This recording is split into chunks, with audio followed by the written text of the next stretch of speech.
Sterling drops a heavy, gold-plated encrypted tablet onto a cold metal table. Min-Ah watches the battery percentage tick down. If the screen goes black, the cooling fans stop. She breathes in the smell of ozone and impending electrical fire. Some build power with money. Others build it with fear. I am Alfred. I tell stories of the shadows, the streets, the silence, and the wars, where influence is stronger than weapons. Subscribe and walk with me. The story opens in the New Jersey Docklands, the landing point for undersea internet cables. This is the heart of global finance. Ji-Hoon Kwak sits in a windowless room filled with monitors. He controls the speed of light for Wall Street. Vance Sterling has just taken Min-Ah from her gallery. Sterling thinks he has a bargaining chip. He does not realize he has entered a war of milliseconds. Ji-Hoon sees the kidnapping on a traffic cam feed. He doesn't panic. He opens a terminal window and begins selling Sterling's life's work. The stakes are simple. If Sterling doesn't release her, he will be a pauper by sunrise. The risk for Ji-Hoon is total exposure to the federal authorities. He must decide if his sister's life is worth a global financial crash. The morning air at the Jersey Docklands was thick with salt and the hum of massive cooling fans. Ji-Hoon Kwak sat inside a windowless concrete bunker, a place most people never knew existed. This was a fiber-optic landing station, the exact spot where undersea cables emerged from the Atlantic Ocean. These glass threads carried the wealth of nations. In this room, information traveled at the speed of light. To Ji-Hoon, a single millisecond of delay was the difference between $1 billion profit and total ruin. He watched the data streams flicker across his monitors like neon rain. Everything was perfect until his personal phone vibrated against the metal desk. The screen was black, except for a single high-definition image sent from an encrypted source. The blood drained from Ji-Hoon's face. The photo showed his sister, Min-Ah, sitting in a chair. Her hands were bound with heavy industrial zip ties, and her mouth was covered with silver tape. Behind her, the background was blurry, but Ji-Hoon recognized the orange glow of high-pressure sodium lights used in warehouse districts. A text followed the image.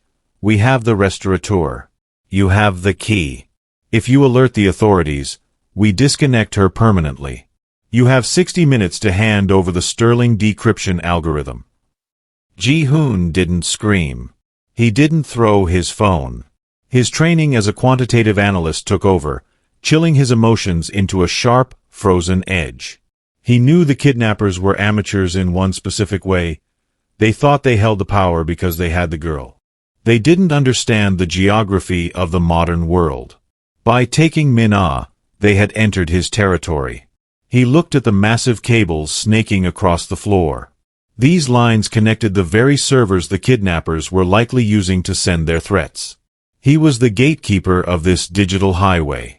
The kidnappers wanted a ransom, but Ji-Hoon was already looking at the clock. 60 minutes was an eternity in his world. In the time it took for a human heart to beat once, he could move millions of dollars and erase a man's digital existence. He opened a hidden terminal window on his center screen. His fingers danced over the mechanical keyboard, the clicks sounding like gunfire in the quiet room. He didn't call the police. He began a trace on the packet headers of the ransom note. He wasn't just going to find them, he was going to starve them. He began rerouting the data latency around the Docklands, creating a digital wall that would trap the kidnappers in a vacuum of silence. The war had begun, and it would be fought in the spaces between seconds. Ji-Hoon did not wait for the 60 minutes to expire. In the world of high-frequency trading, waiting was a form of suicide. He opened a specialized terminal that bypassed the standard market interfaces. This was his private weapon, a dark pool trading platform. Vance Sterling's wealth was built on a foundation of public trust and high stock prices. Ji-Hoon knew that Sterling's company, Sterling Cap, was currently over-leveraged. They had borrowed billions of dollars to buy up real estate and tech patents. If the stock price dropped even 10%, their bank loans would default automatically. Ji-Hoon began the ghost trade. He didn't just sell Sterling stock, he created a series of spoof orders. These were massive sell requests that appeared on the market for only a fraction of a second before being cancelled. To the market's automated trading bots, it looked like a massive panic was starting. Every computer on Wall Street saw a giant wave of selling coming and reacted instantly. The stock price of Sterling Cap began to slide. It went from $180 to $172 in less than 3 minutes. Inside the data center where Min-Ah was held, Vance Sterling watched his own tablet in horror. He was a man who understood physical power, but he was currently watching his life's work evaporate on a glowing screen. He looked at Min-Ah, who was watching him with steady, unfazed eyes. She wasn't acting like a victim. She looked like she was waiting for the inevitable. "What is your brother doing?" Sterling hissed, his voice cracking with sudden stress. Ji-Hoon, miles away, saw the first red alert on his screen. Sterling's personal net worth had just dropped by $40 million. This was the shift in power. Sterling had the girl, but Ji-Hoon had the oxygen Sterling needed to survive: money. Ji-Hoon sent a message back to the encrypted phone. It wasn't a plea for mercy. It was a simple link to a live stock ticker. Underneath the link, he wrote, "Every minute you keep her, you lose $10 million. You are currently $40 million poorer than when you woke up. Make your choice before you are a beggar." He watched the latency graphs. The kidnappers were trying to respond, but Ji-Hoon's control of the fiber optic cables made their internet connection crawl. They were shouting into a digital void, while their fortune bled out in real time. Sterling's breathing became heavy as the temperature in his private data center began to rise. He looked at the wall-mounted thermostats. The numbers were climbing: 85, 90, 95 degrees. In a facility filled with thousands of high-powered servers, heat was the ultimate enemy. If the cooling systems failed, the millions of dollars worth of hardware would melt into useless plastic and silicon. Ji-Hoon sat in his cold bunker, his eyes reflecting the blue glow of the HVAC control architecture. He had bypassed the security firewalls of the building's life support systems. He wasn't just turning off the air conditioning. He was reversing the airflow. He was forcing the heat from the server exhaust back into the room where Sterling stood. "The air," Sterling gasped, pulling at his collar. "Why is it so hot?" Min-Ah sat in her chair, sweat beads forming on her forehead, but she remained silent. She understood her brother's methods. Ji-Hoon was turning the kidnappers' stronghold into an oven. On his monitors, Ji-Hoon watched the thermal redline graphs. He could see the exact temperature of every rack in the room. He was playing a dangerous game. If it got too hot, the servers would trigger an emergency shutdown, and he would lose his digital eyes inside the building. He had to keep the heat just below the breaking point, enough to cause physical pain and panic, but not enough to kill the connection. Sterling's security guards began to move restlessly. They were hired to fight men with guns, not a rising thermometer. One of them wiped his face and looked at Sterling. "Boss, the fire suppression system just went into standby. If a spark hits, this place becomes a tomb." Ji-Hoon sent another text. "The hardware in that room is worth more than your life, Vance. In 5 minutes, the processors will liquefy. You're losing your money and your equipment. Release her, and I'll turn the fans back on." Sterling looked at the servers, then at Min-Ah, and finally at the glowing red warning lights on the ceiling. He realized he wasn't holding a hostage. He was trapped in a cage designed by a man who controlled the very air he breathed. For the first time, the predator felt like prey. To keep his attack invisible, Ji-Hoon had to hide his digital tracks.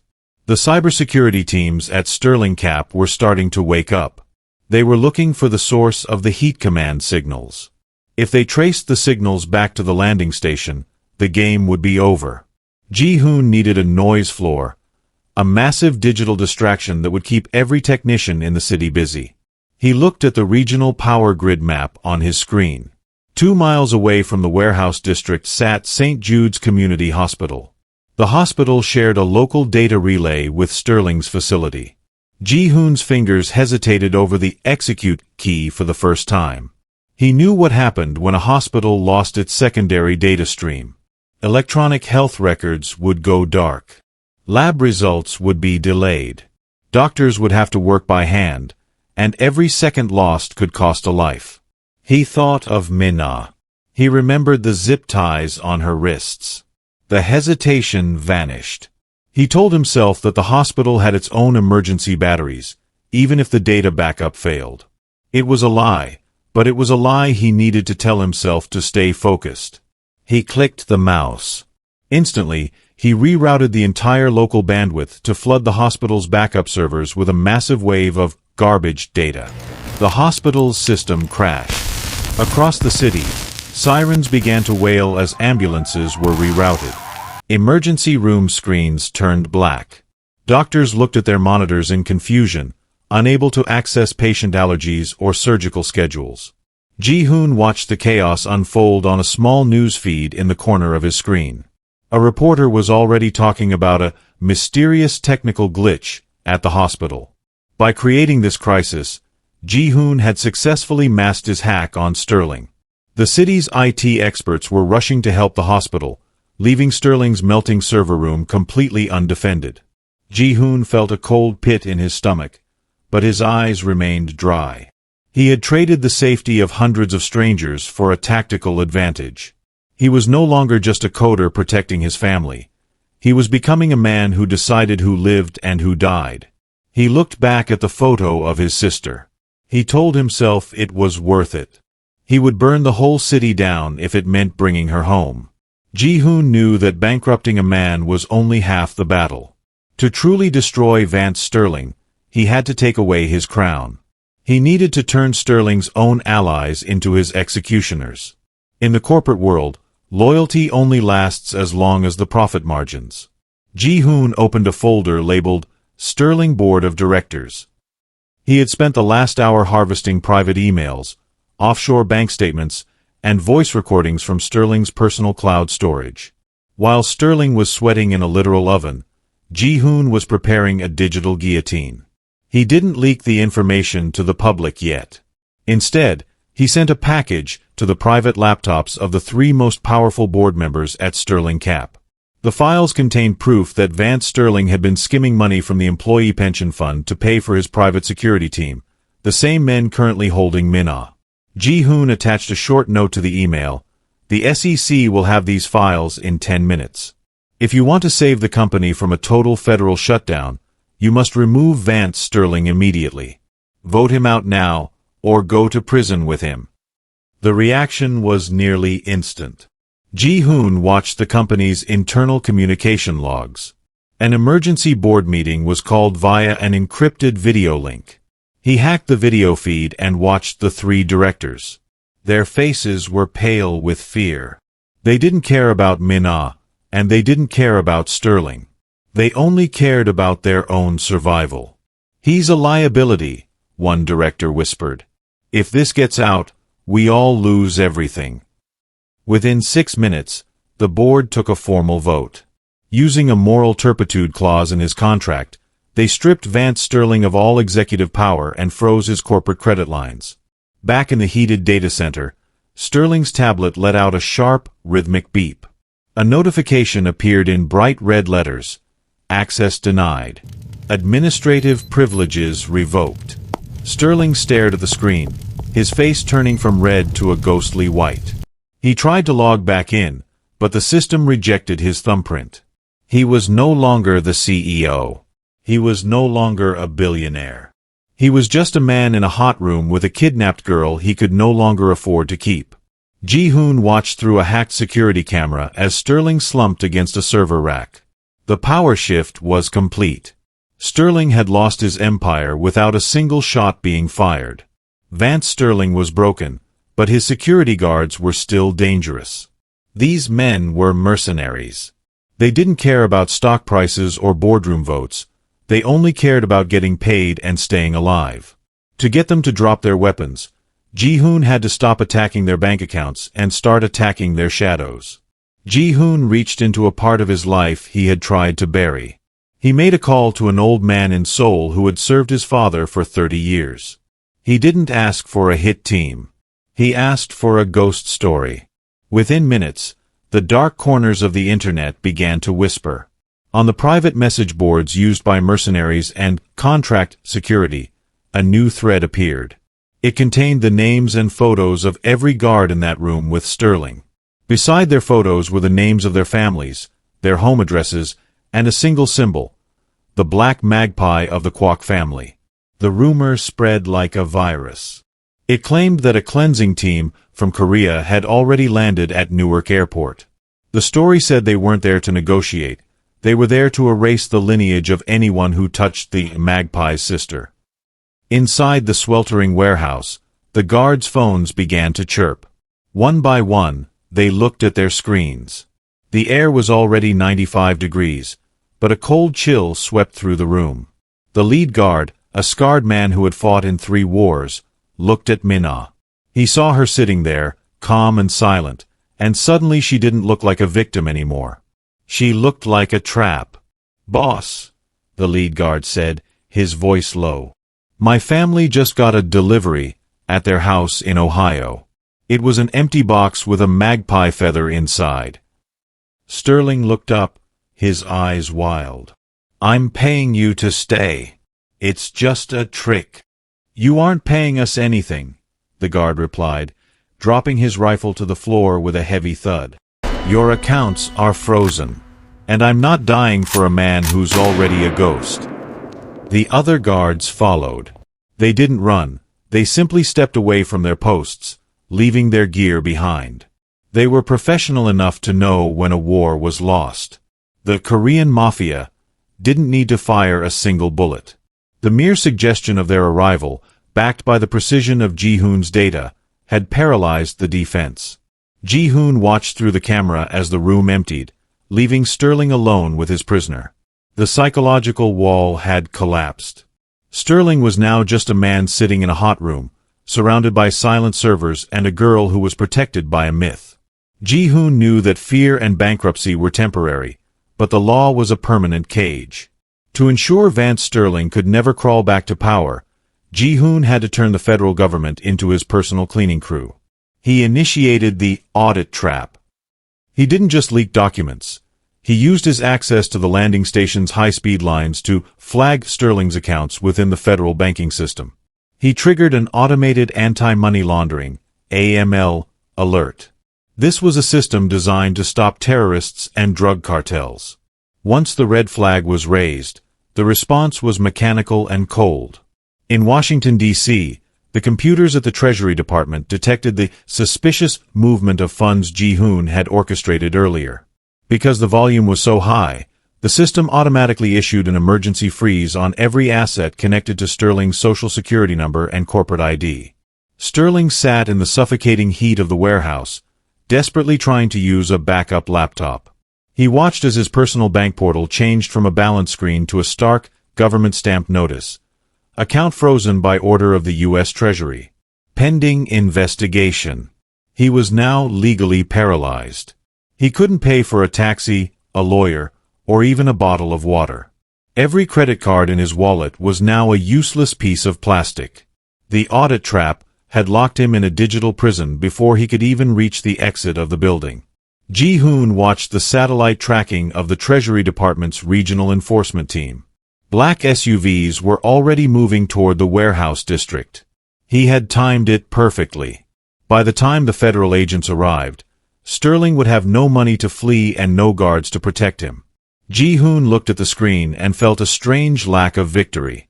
He was using the most powerful systems in the country like toys. He had turned the law into a weapon of revenge. He saw the flashing lights of the approaching authorities on a local traffic camera. Sterling was finished, but the cost of this win was starting to weigh on Ji-Hoon's soul. He had manipulated the world's economy just to save one person, and he knew the ripples of his actions would be felt for years. Vance Sterling was on his knees. Through the hacked security camera, Ji-Hoon saw the man crawl toward Min-Ah. Sterling wasn't reaching for a weapon, he was reaching for a phone. He looked broken, his expensive suit soaked with sweat in the 100-degree heat. "Please," Sterling sobbed into the room's intercom, knowing Ji-Hoon was listening. "I'll let her go. I'll walk away. Just stop the sell orders. Give me back enough to just vanish. If you keep going, thousands of my employees lose their pensions. Families will be on the street. You've won. Just have some mercy. Ji-Hoon watched the screen. His face was like stone. He could see his sister watching Sterling with a look of pity, but Ji-Hoon felt nothing. He didn't see a human being. He saw a mathematical variable that needed to be reduced to zero. Mercy is a luxury for those who don't touch my family, Ji-Hoon whispered to the empty room. Instead of stopping, Ji-Hoon increased the pressure. He initiated a final short attack, a move that would ensure the stock price stayed at zero for weeks. He knew this would destroy the life savings of thousands of innocent office workers at Sterling Cap. He knew it would cause a local economic crisis.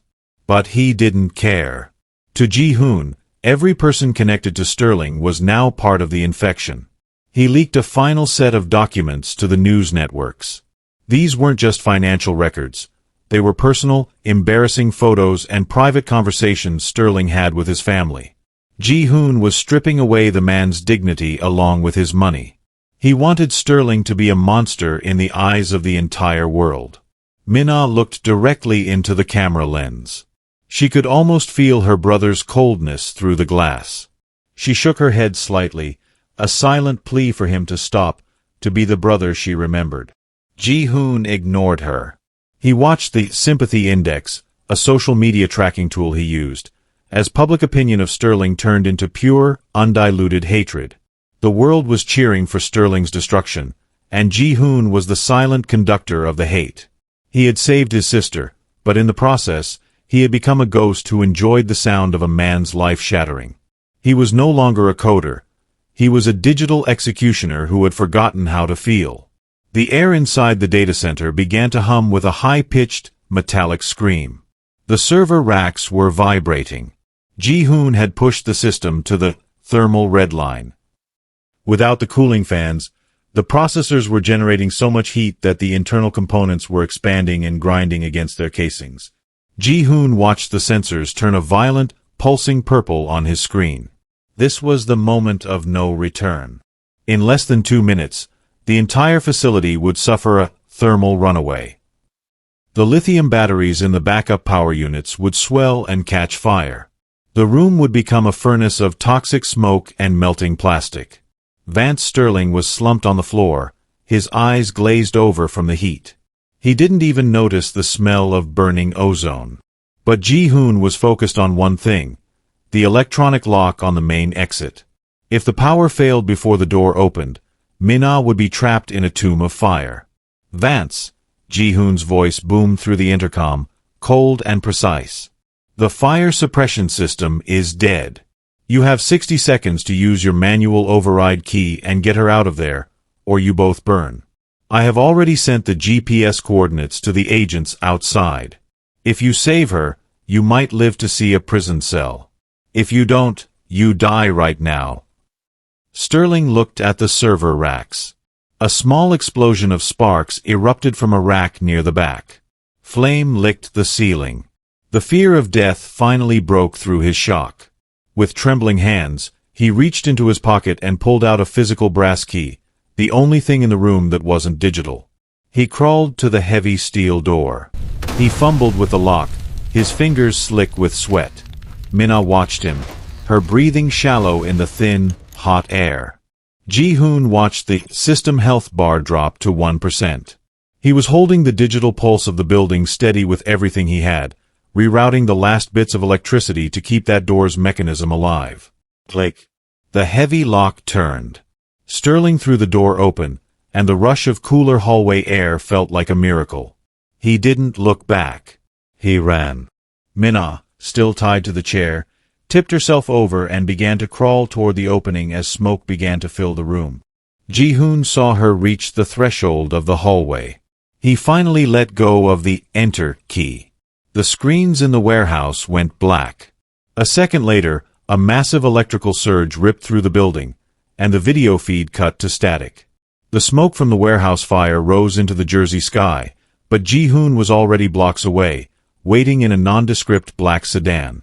When Min-Ah finally emerged from the building, helped by the federal agents who had swarmed the site, she looked tired but remarkably calm. Ji-Hoon met her at the edge of the police cordon. He didn't hug her. He simply looked at her wrists, now free of the zip ties. He led her to the car in silence. Once inside, the hum of the city felt distant. "It's over," Ji-Hoon said, his voice flat. "Sterling is in custody. His accounts are gone. The algorithm is deleted. He has nothing left." Min-Ah looked at her brother. She reached into her pocket and pulled out a small, silver USB drive. This was the key Sterling had been willing to kill for, the decryption tool for the world's most powerful trading software. "You didn't have to burn the hospital servers, Ji-Hoon," she said softly. "You didn't have to destroy all those families' pensions."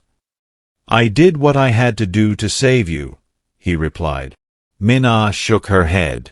She leaned over and plugged the drive into the car's laptop. The screen showed a series of empty folders.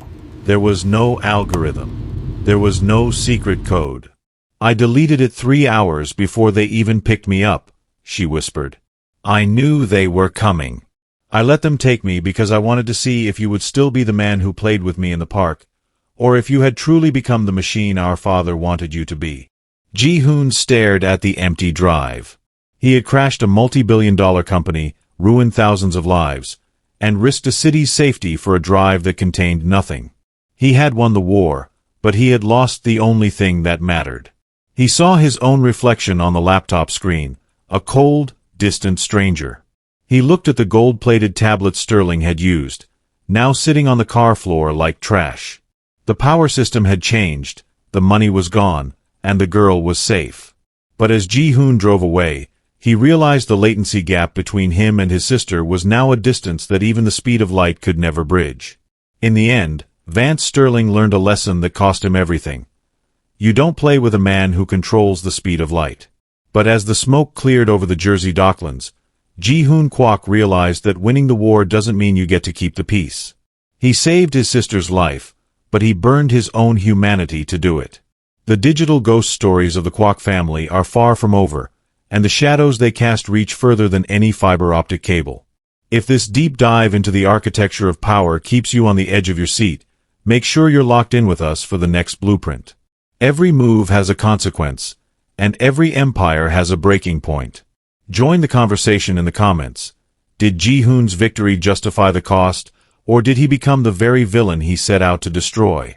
This has been another original case file from Alfred Mafia Stories. Don't forget to subscribe. Stay sharp. The next play is already in motion.